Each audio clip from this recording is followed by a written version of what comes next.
नसीब जिनके ऊंचे और मस्त होते हैं, इम्तिहान उन्हीं के जबरदस्त होते हैं। नमस्कार दोस्तों, टॉपर्स ट्रैक में आप लोगों का स्वागत है।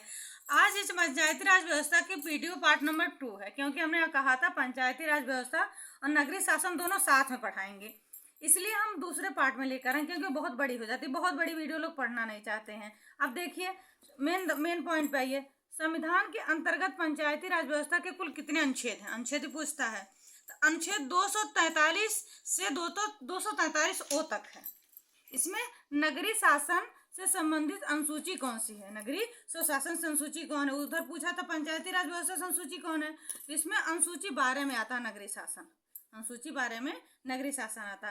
किस समिति ने पंचायती राज व्यवस्था का द्विस्तरीय प्रतिमान प्रस्तुत किया था? मतलब 2 स्तरीय प्रतिमान मांगा था कि 2 स्तर की पंचायती राज व्यवस्था होनी चाहिए। अशोक मेहता समिति 1977 में। बलवंत राय मेहता समिति के बाद 20 साल बाद अशोक मेहता समिति आई थी 1977 में।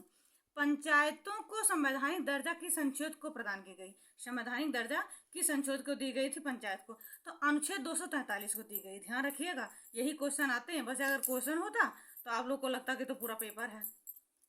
पंचायती राज व्यवस्था को लागू करने का प्रावधान किस अनुच्छेद में है? अनुच्छेद 40 में। ये तो क्वेश्चन बहुत आता है। ये डीपीएसपी का क्वेश्चन अनुच्छेद है, अनुच्छेद 40।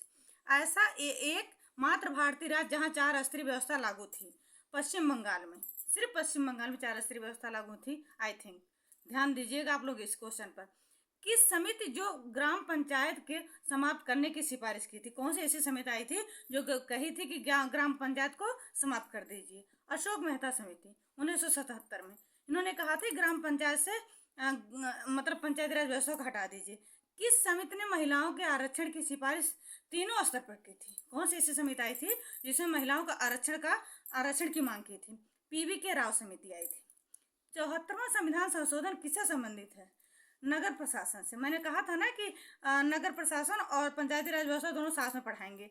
पंचायती समिति के सदस्य किसके द्वारा चुने जाते हैं? पंचायत समिति के सदस्य किसके द्वारा चुने जाते हैं? क्वेश्चन आता है, लोग कंफ्यूज जाते हैं। प्रत्यक्ष जनता द्वारा, ये प्रत्यक्ष जनता द्वारा चुने जाते हैं। धन्यवाद। वीडियो अच्छी लगी सब्सक्राइब जरूर करिएगा।